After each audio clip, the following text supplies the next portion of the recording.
Hola, soy Diana Valencia y voy a presentar el tema de la crisis de la democracia a través de un ejemplo en América Latina analizado desde la teoría del realismo estructural. Y bueno, para empezar, hay que definir lo que es la democracia. Se podría decir que la democracia es una forma de gobernar del pueblo en donde se reconocen y se respetan los valores esenciales de la libertad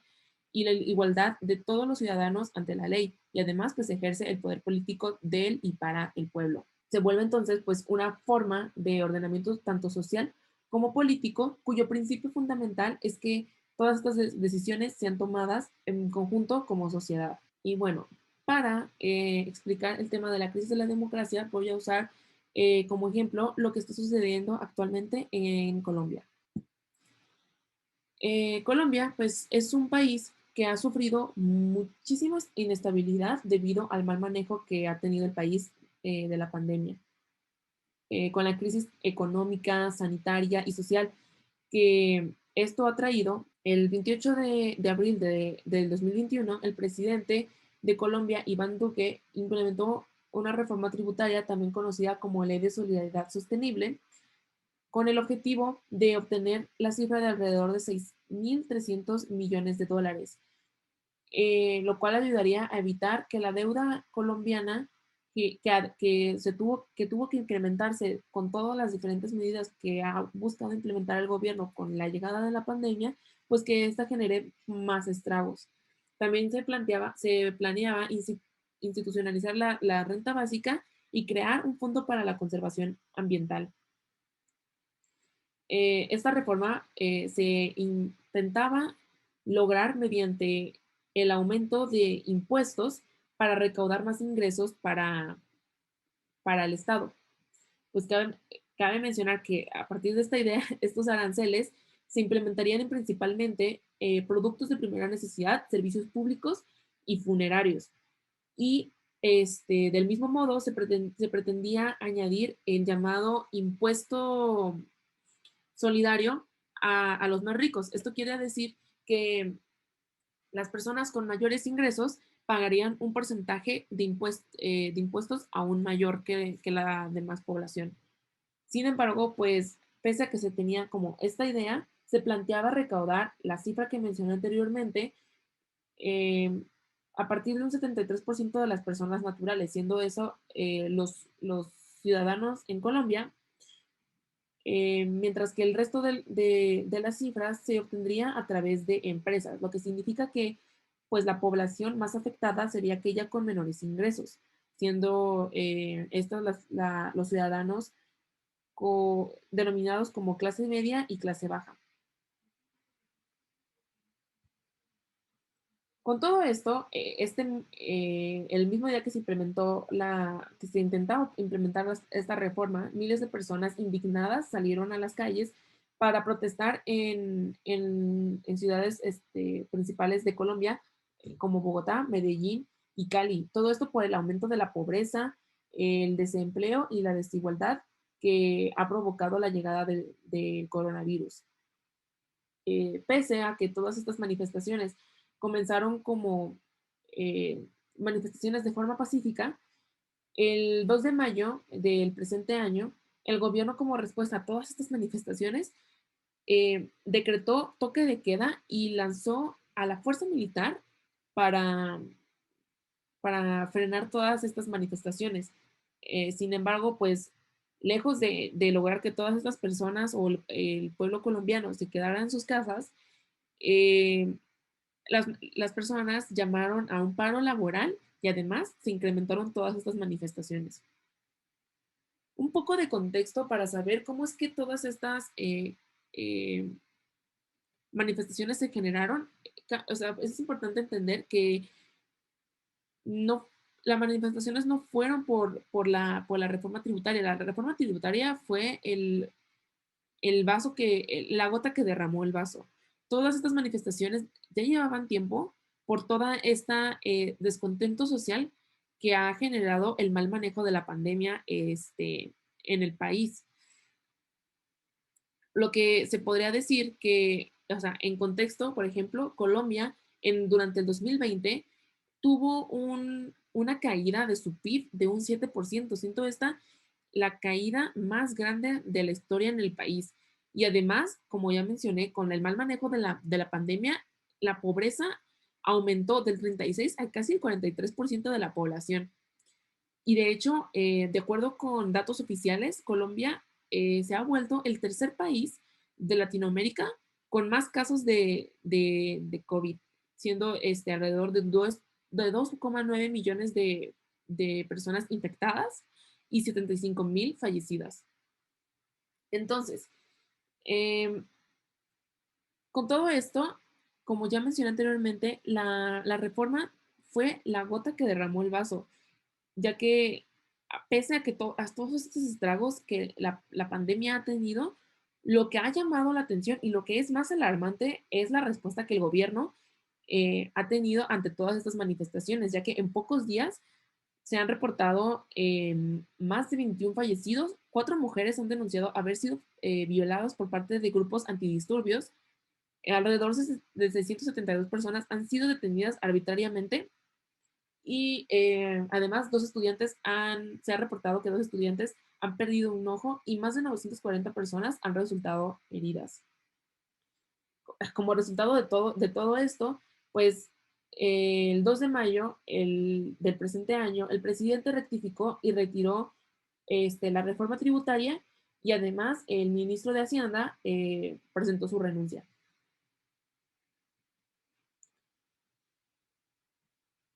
Con todo lo que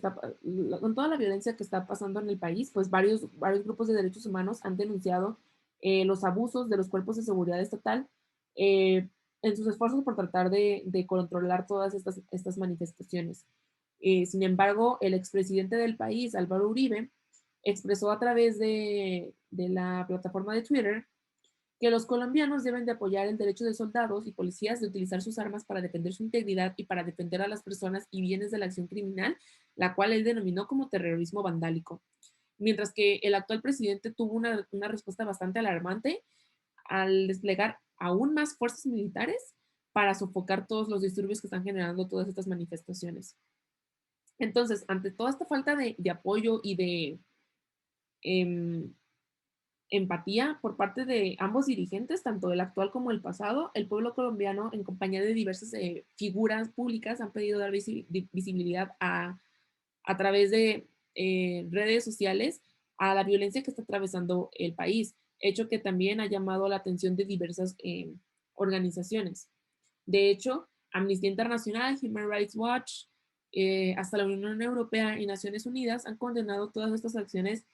militarizadas por parte del gobierno colombiano como acciones que van en contra de los derechos humanos.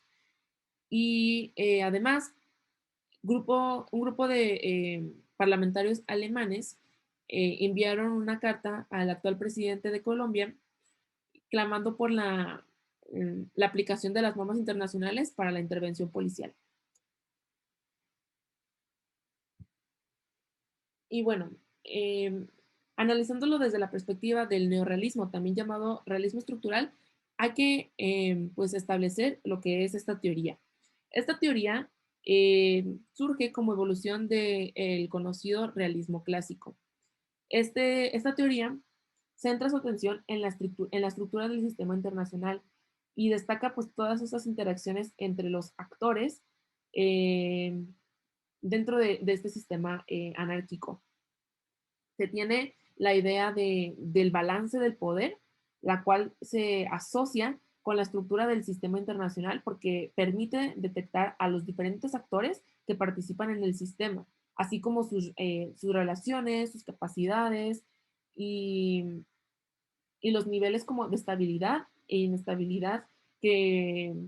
que pueden llegar a alcanzar en una situación, en un contexto o situación determinado.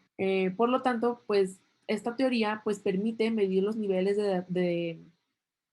desarrollo alcanzados por los diferentes estados o actores dentro del escenario internacional. Esta teoría establece que el objetivo central de cada nación es su seguridad y su supervivencia, la cual pues se encuentra vulnerada permanentemente debido a la existencia de la anarquía dentro del sistema internacional. La anarquía se debe en parte a esta autonomía que tienen los estados denominados como soberanos, los cuales pues expresan esta soberanía a partir de un comportamiento racional para contrarrestar todos estos efectos eh, que tiene pues, la anarquía en el sistema. Entonces, ¿hasta qué punto se puede llegar a vulnerar la soberanía de un país? Pues esta idea puede partir de lo que significa ser un Estado soberano, lo cual pues quiere decir que no se pueden violar los derechos territoriales de un país o de los otros sin antes tener una causa justa. Entonces, pues desde la teoría del neorrealismo se puede establecer que las interacciones entre los estados pueden ser clasificadas en diferentes categorías, ya sea por relaciones de cooperación, por relaciones conflictivas y pues por relaciones también de competencia. Estas últimas pues se pueden llegar a basar a partir de las capacidades que cada estado desarrolla dentro del sistema internacional. Analizando este caso a través de esta teoría, se podría fundamentar la integración de estos organismos que mencioné anteriormente eh, en pro de los derechos humanos, ya que, pues, pese a la soberanía que caracteriza a los estados, en este caso siendo Colombia, es necesaria la cooperación con otros organismos, instituciones o con otros estados para lograr la protección de la población y sus derechos, y así evitar que el problema se haga más grande o se agrave, porque conforme se va agravando, este, puede llegar esta problemática a incluir a otros estados, lo que a su vez, con esta intervención, se lograría garantizar la seguridad de los demás actores del sistema internacional al evitar que este problema se esté agravando más de lo que ya está. Todo esto está fundamentado en el dilema de seguridad, el cual establece que en contextos de incertidumbre, pues el Estado se va a situar en el peor escenario, por lo que se trata de incrementar su poder para sentirse más seguros, lo que a su vez va a terminar por incrementar el poder y ante esta inseguridad, pues va a buscar incrementar su poder, lo que además va a aumentar la inseguridad de otros estados, lo que va a terminar por generar este ciclo de inseguridad que a la larga puede generar la guerra. Entonces, se fundamenta la intervención de estos organismos como Naciones Unidas, Amnistía Internacional, hasta la Unión Europea, en esta problemática interna de un país para evitar que este problema se agrave y así vulnerar la seguridad de otros estados. Entonces, ¿por qué se habla de una crisis de la democracia? Para explicar esto, antes hay que establecer que no hay un concepto concreto de lo que es la democracia. Y es que desde su creación, este ha sufrido bastantes modificaciones, ha evolucionado y además depende bastante del territorio en el que se esté hablando y en el contexto, en un contexto determinado. Sin embargo, a lo largo del tiempo, pues han establecido diferentes características de lo que se considera un Estado democrático. Aquí en la presentación enlisté algunas, sin embargo, las que nos competen para el presente caso son las que resalté en azul. Entonces, se puede decir que estamos frente a una crisis de la democracia, porque no solamente es Colombia quien se ha visto involucrado en problemáticas de esta índole. El continente entero de América ha sido testigo o territorio de lo que es la supresión a la libertad de expresión y además del sometimiento de la sociedad a través de la fuerza pública, así como distintas detenciones arbitrarias. Esto además sin contar las diversas formas de vulneración a los derechos humanos. Con todo lo que, pues, lo que está pasando en Colombia o lo que ha pasado en el pasado, nos han demostrado que las ideas plasmadas en sus leyes son una mera ilusión, pues en la práctica se ha demostrado que estas ideas democráticas terminan por ser eso, solamente ideas. Muchas gracias.